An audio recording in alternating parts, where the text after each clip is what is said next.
யோவான் தீர்க்கதரிசிக்கு கொடுக்கப்பட்ட இயேசுவின் வெளிப்படுத்தல். முதல் காணொலியில் யோவான் எவ்வாறாக இந்த இறுதிக்கால தீர்க்க தரிசனத்தை ஒரு சுற்றறிக்கை போன்ற நிருபமாக ஆசியா மைனரில் உள்ள 7 சபைகளிலிருந்த உபத்திரவப்படுத்தப்பட்ட கிறிஸ்தவர்களுக்கு சவாலாகவும் ஆறுதலாகவும் எழுதியிருந்தார் என்று பார்த்தோம். இவர்கள் ரோம பேரரசின் கீழ் உபத்திரவம் மற்றும் நிர்விசாரம் போன்றவற்றால் அவதிப்பட்டார்கள். இயேசுவுக்கான முக்கிய அடையாளமாக தன் எதிரிகளுக்காக மரித்ததன் மூலம் அவர்களை வெற்றி பெற்ற அடிக்கப்பட்டவண்ணமாயிருக்கிற ஆட்டுக்குட்டியை யோவான் காட்டியதை கண்டோம். அவரே தேவனுடைய ராஜ்யத்தை பரலோகத்தில் இருப்பது போல பூமியிலேயும் கொண்டுவரும் தேவனது நோக்கங்களுள்ள புத்தக சுருளை திறந்தவர் என்பதையும் பார்த்தோம். புத்தக சுருளை திறந்ததும் எகிப்தின் வாதைகள் போன்ற எச்சரிக்கைகள் வந்தன.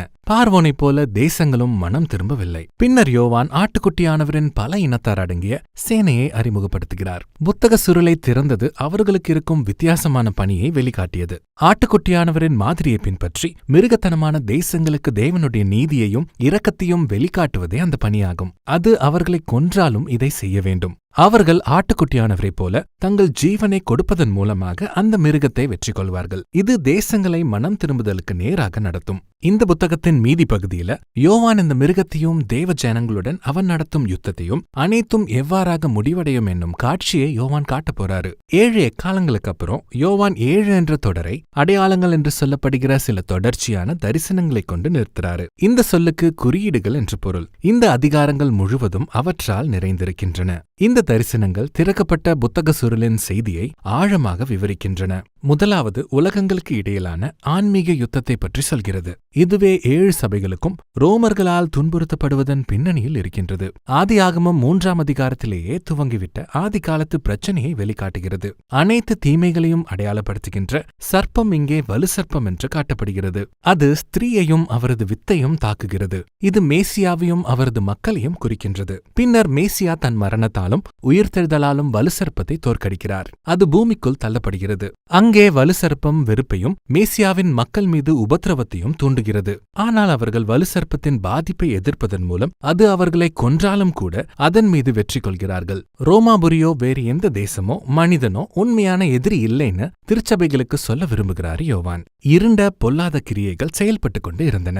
இயேசுவை பின்பற்றுபவர்கள் அவருக்கு உண்மையாக இருந்து அடிக்கப்பட்ட ஆட்டுக்குட்டியானவரைப் போல எதிரிகளை நேசிப்பதன் மூலம் இயேசுவைப் போல வெற்றி அறிவிப்பார்கள். யோவானின் அடுத்த தரிசனமானது அதே பிரச்சனையை பற்றி மீண்டும் சொல்கிறது. ஆனா இந்த முறை தானியேலின் மிருகங்கள் தரிசனத்தின் உலகம் சார்ந்த குறியீடுகளில் தொடர்கிறது. வலு சர்ப்பத்தால் வல்லமை கொடுக்கப்பட்ட 2 மிருகங்களை காண்கிறார் யோவான். அவற்றில் ஒன்று வன்முறையால் வெற்றி பெறுகின்ற தேசத்தின் இராணுவ வல்லமையை குறிக்கின்றது. அடுத்த மிருகமானது தன்னை தெய்வீக வல்லமை என்று உயர்த்துகின்ற பொருளாதார பிரச்சார கருவியை குறிக்கின்றது. இந்த மிருகங்கள் தேசங்களிடமிருந்து முழுமையான அர்ப்பணிப்பை வலியுறுத்துகின்றன. இதை மிருகத்தின் முத்திரையாகிய 666 என்ற எண்ணை தங்கள் நெற்றியிலாவது கையிலாவது பதித்துக் கொள்வதன் மூலம் அடையாளப்படுத்தப்படுகின்றன. இப்போது இது ஒரு மோசமான அடையாளமாகும். இதன் அர்த்தத்தை செய்தி தலைப்புகள் வாசிப்பதன் மூலம் நீங்கள் கண்டுகொள்ள முடியாது. யோவான் இங்க தெளிவாக ஒரு பழைய ஏற்பாட்டு மேற்கோளை கொடுக்கிறாரு. முதலாவதாக ஒரு முத்திரையானது ஷேமாவுக்கு எதிரியாகும். ஷேமா என்னும் ஆதி காலத்து யூத ஜெபமானது தேவனுக்கே தங்கள் அர்ப்பணிப்பை கொடுப்பதுவே நெற்றியிலும் கையிலும் எழுதுவதாகும். இது உபாகம புத்தகத்தில் காணப்படுகிறது. இந்த ஜெபமானது நெற்றியிலும் கையிலும், அதாவது உங்கள் சிந்தனைகள் மற்றும் செயல்கள் ஒன்றான மெய் தேவனுக்கு என்று அர்ப்பணிக்க வேண்டுமென்ற அடையாளமாக எழுதப்படுவதாகும். ஆனா இப்போ இந்த கலகக்கார தேசங்கள் தங்கள் சொந்த அர்ப்பணிப்பை வலியுறுத்தி அவர்கள் யாரை பின்பற்றுவோம் என்பதை அவர்களே தீர்மானிக்கிறார்கள். பின்னர் மிருகத்தின் எண்ணானது ஆயிரக்கணக்கான ஆண்டுகளாக வாசகர்களை ஆச்சரியப்படுத்தி வந்துள்ளது. ஆனால் இது யோவானுக்கு ஒரு மர்மமானதாக இருக்கவில்லை. அவர் எபிரேய மற்றும் கிரேக்க மொழிகளை பேசுபவர். எபிரேய மொழியில் எழுத்துக்கள் எண்களாகவும் பயன்படுத்தப்பட்டன. நீரோ சீசர் மிருகம் என்ற கிரேக்க பெயர்களை நீங்கள் எபிரேய மொழியில் உச்சரித்தால் அவை இரண்டும் 666 என்று வரும். இப்போ நீரோதான் இந்த தரிசனத்தின் ஒரே நிறைவேறுதல்னு யோவான் சொல்லல. நீரோ மன்னர் தானியேல் உருவாக்கிய ஆதி காலத்து வடிவத்தின் தற்போதைய ஒரு உதாரணம்தான். அதாவது தேசங்கள் தங்கள் சொந்த வல்லமையையும் பொருளாதார பாதுகாப்பையும் பொய் தெய்வங்களாக உயர்த்தும் போது, தங்களுக்கே முழு அர்ப்பணிப்பை வலியுறுத்தும் போது அவர்கள் மிருகங்களாக மாறுகின்றன. ஆகவே பாபிலோன் தானியேலின் காலத்து மிருகமாக இருந்தது. ஆனால் அதைத் தொடர்ந்து பெர்சியாவும் கிரேக்கமும் தற்போது யோவானின் காலத்தில் ரோமாபுரியும் அவ்வாறாக இருக்கின்றன. ஆகவே இதைப் போலவே பின்னர் எந்த தேசமும் இவ்வாறாக செயல்பட்டால் மிருகமாக மாறிவிடும். மிருகமான தேசங்களுக்கும் வலு சர்ப்பத்திற்கும் எதிராக நிற்பவர் இன்னொரு ராஜா. அவர்தான் அடிக்கப்பட்ட ஆட்டுக்குட்டியானவர். அவர் தங்கள் உயிரையே அவரை பின்பற்றக் கொடுத்த தனது சேனையுடன் இருக்கின்றார். புதிய எருசலேமிலிருந்து அவர்களது வெற்றியின் பாடலானது தேசங்களுக்கு, அதாவது யோவான் கூறுவது போல நித்திய சுவிசேஷமாக செல்கின்றன. அவை ஒவ்வொருவரையும் மனம் திரும்பி தேவனை தொழுது கொள்ள அழைக்கப்படுகின்றன. விழுந்து போகவிருக்கும் பாபிலோனை விட்டு வெளியே வரும்படி கூறுகின்றன. பாபிலோனின் நாட்கள் எண்ணப்படுகின்றன. பின்னர் இறுதி நியாயத்தீர்ப்பின் தரிசனத்தை யோவான் காண்கிறார். இது இரு அறுவடைகளால் அடையாளப்படுத்தப்படுகிறது. முதலாவது நல்ல தானியங்களின் அறுவடை. ராஜாவாக இயேசு வந்து தனக்கு உண்மையாக இருந்த மக்களை சேர்த்துக் கொள்கிறார். அடுத்தது திராட்சை பழங்களின் அறுவடை. இது தீமையால் மனுக்குலம் போதையேறி இருப்பதை குறிப்பிடுகிறது. அவர்கள் ஆலைக்கு எடுத்து செல்லப்பட்டு மிதிக்கப்படுவார்கள். இப்போ இந்த அடையாள தரிசனங்கள் முழுவதிலும் யோவான் 7 சபைகளுக்கு முன்பாக ஒன்றுக்கு ஒன்று எதிரான தேர்ந்தெடுப்பை வைக்கிறார். அவர்கள் பாபிலோனின் சோதனையை எதிர்த்து ஆட்டுக்குட்டியானவரை பின்பற்றுவார்களா, அல்லது அவர்கள் மிருகத்தை பின்பற்றி அதன் தோல்வியின் வேதனையை தாங்களும் அனுபவிப்பார்களா? இப்போ தெரிந்தெடுப்பு தெளிவாக இருக்கின்றது. யோவான் தேவ நியாயத்தீர்ப்பின் இறுதியான 7 தேவ நியாயத்தீர்ப்பின் கலசங்களை காட்டுகின்றது. இப்போது ஆட்டுக்குட்டியானவரின் புத்தக சுருள் மற்றும் அடையாள தரிசனங்களிலிருந்து தேசங்களில் பல மனம் திரும்பும் என்று அறிகிறோம். ஆனா யாத்ராகமவாதிகள் மீண்டும் கலசங்களிலிருந்து ஊற்றப்படும் போது பல மக்கள் மனம் திரும்ப மாட்டார்கள். அவர்கள் பார்வோனைப் போல தேவனை எதிர்த்து சபிப்பார்கள். ஆகவே இது எல்லாம் 6வது கலசத்திற்கு நடத்தி செல்லும். வலுசர்ப்பமும் மிருகமும் தேசங்களை கூட்டிக் கொண்டு தேவனுடைய ஜனங்களுக்கு எதிராக யுத்தம் செய்ய அர்மகெதான் என்னும் இடத்தில் ஒன்று சேர்வார்கள். இது வடக்கு இஸ்ரவேலில் உள்ள சமவெளி. இங்கே படையெடுத்து வரும் தேசங்களை இஸ்ரவேலர் பல தடவை யுத்தம் செய்திருக்கிறார்கள். சிலர் இந்த 6ஆம் கலசமானது உண்மையிலேயே நடக்கவிருக்கும் ஒரு யுத்தம் என்று நினைக்கிறார்கள். மற்றவர்களோ இது தீமையின் மீதான தேவனது இறுதி தீர்ப்புக்கான உருவகம் என்று நினைக்கிறார்கள். 2 வழிகளிலும் சரி, யோவான் எசேக்கியேல் புத்தகத்தில் தேவன் கோகுவுடன் செய்யும் யுத்தத்தின் சித்திரங்களை இங்கே எடுத்திருப்பது தெளிவாக தெரிகிறது. கோகு என்பது எசேக்கியேலின் கூற்றின்படி தேவனுக்கு எதிராக கலகம் செய்யும் தேசங்கள் அவரது நியாய தீர்ப்பை எதிர்நோக்கி இருப்பதன் அடையாளமாக இருக்கின்றது. அதுதான் 7வது கலசமாக வரப்போகின்றது. இது கர்த்தருடைய நாளை பற்றிய 4வது மற்றும் இறுதியான விவரிப்பு ஆகும். இதில் தேசங்களின் நடுவே இருக்கும் தீமையானது முற்றிலுமாக அழிக்கப்படும். இப்போது யோவான் முழுவதுமாக ஆட்டுக்குட்டியானவரின் திறக்கப்பட்ட புத்தக சுருளின் செய்தியை வெளிப்படுத்திவிட்டார். அவர் ஏற்கனவே அறிமுகம் செய்திருந்த 3 முக்கிய கருத்துக்களை விரிவாக சொல்கிறார். பாபிலோனின் வீழ்ச்சி, தீமையை வீழ்த்தும் இறுதி யுத்தம் மற்றும் புதிய எருசலேமின் வருகை. ஒவ்வொன்றும் தேவனுடைய ராஜ்யம் இறுதியாக வருவதை பற்றி வெவ்வேறு கோணத்தில் சொல்கிறது. ஆகவே முதலாவதாக பாபிலோனின் வீழ்ச்சி. அரசியைப் போல உடுத்தியிருந்த ஒரு கவர்ச்சியான பெண்ணை ஒரு தேவதூதன் யோவானுக்கு காட்டுகிறார். ஆனால் அவள் இரத்த சாட்சிகள் மற்றும் குற்றமற்ற மக்களின் இரத்தத்தை குடித்து வெறித்திருந்தாள். அவள் அடையாள தரிசனத்தில் வரும் வலுசர்ப்பத்தின் மீது அமர்ந்திருந்தாள். இது கலகக்கார தேசங்களின் அடையாளமாகும். இவள் பாபிலோன் என்னும் வேசி என்று அழைக்கப்படுகிறாள். இப்போது இந்த தரிசனத்தின் விரிவான விளக்கமானது யோவானது முதல் பகுதி வாசகர்களுக்கு தெளிவாக தெரிந்திருக்கும். ரோம சாம்ராஜ்யத்தின் இராணுவ பொருளாதார பலத்தை அவர் ஒரு நபராக்கியிருக்கிறார். அதற்கு மேலும் சிலவற்றை செய்திருக்கிறார். இந்த தரிசனத்துல யோவான் ஆதி காலத்து பாபிலோன், தீரு மற்றும் ஏதோமின் வீழ்ச்சிகளை பற்றிய பழைய ஏற்பாட்டு பகுதிகளின் ஒவ்வொரு சொல் மற்றும் காட்சிகளை கலந்து காட்டி இருக்காரு.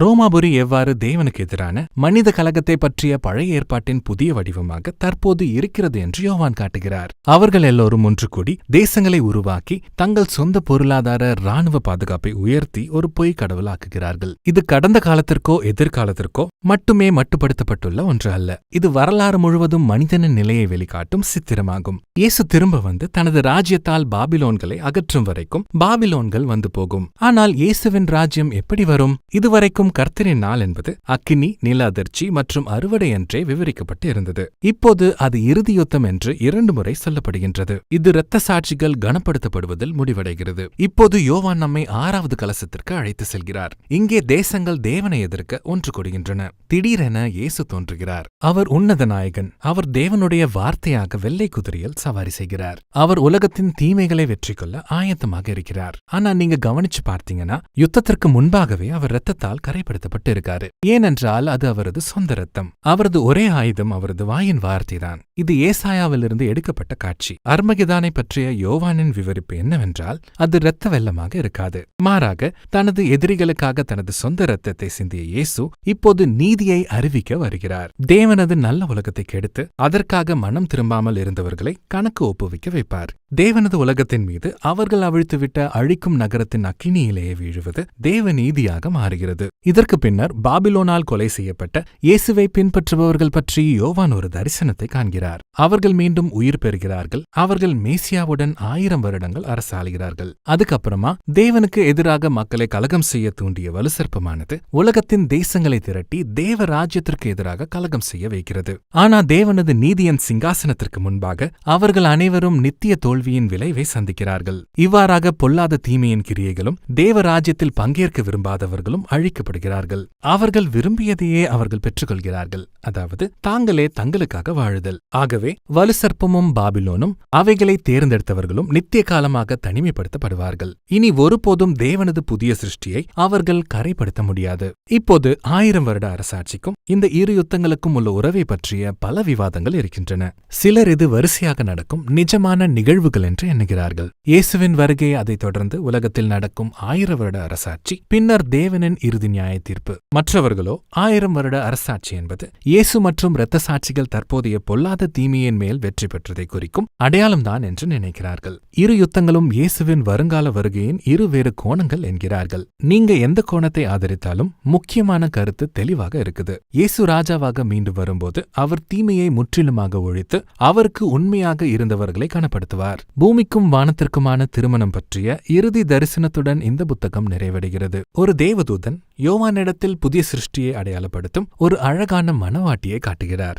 இது நித்திய காலமாக தேவனோடும் அவரது உடன்படிக்கையின் மக்களோடும் இணைந்து கொள்ளும். தேவன் மனிதர்களுடன் நித்திய காலமாக வசிக்கப் போவதாகவும் அனைத்தையும் புதிதாக்குவதாகவும் அறிவிக்கிறார். இங்கே யோவானின் தரிசனமானது பழைய ஏற்பாட்டு வாக்குத்தத்தங்களின் கதம்பமாகும். இந்த இடமானது புதிய வானமும் புதிய பூமியும் ஆகும். அதாவது புதுப்பிக்கப்பட்ட சிருஷ்டி மனித வரலாற்றின் வேதனைகள் மற்றும் தீமைகளிலிருந்து சுகமாக்கப்பட்ட இடமாகும். இது புதிய ஏதேன் தோட்டம், தேவனோடு நித்திய காலமாக வாழும் ஒரு பரதேசி. இது தோட்டத்திற்கு திரும்ப செல்வது மட்டுமல்ல, இது புதிய எருசலேமுக்குள் ஒரு படி முன்னேறி செல்வதாகும். இந்த மாபெரும் நகரத்தில் மனித கலாச்சாரங்களும் அவற்றின் விதவிதமான வகைகளும் தேவனுக்கு முன்பாக சமாதானமுள்ளதாகவும் ஒற்றுமைக்கு நேராகவும் செயல்படும். அனைத்திலும் அதிர்ச்சி தரும் திருப்பமாக இங்கே இந்த புதிய சிருஷ்டியில் ஆலய கட்டிடம் இருக்காது. ஏனென்றால் தேவன் மற்றும் ஆட்டுக்குட்டியானவரின் பிரசன்னமானது ஒரு காலத்தில் ஆலயத்திற்குள் அடக்கி வைக்கப்பட்டிருந்தது. இப்போது புதிய உலகத்தின் ஒவ்வொரு அங்குலத்திலும் நிறைந்திருக்கும். வேதாகமத்தின் முதல் பக்கத்திலிருந்து வருகின்ற மனித குலத்திற்கான அழைப்பை நிறைவேற்றும் ஒரு புதிய மனுக்குலம் இருக்கிறது.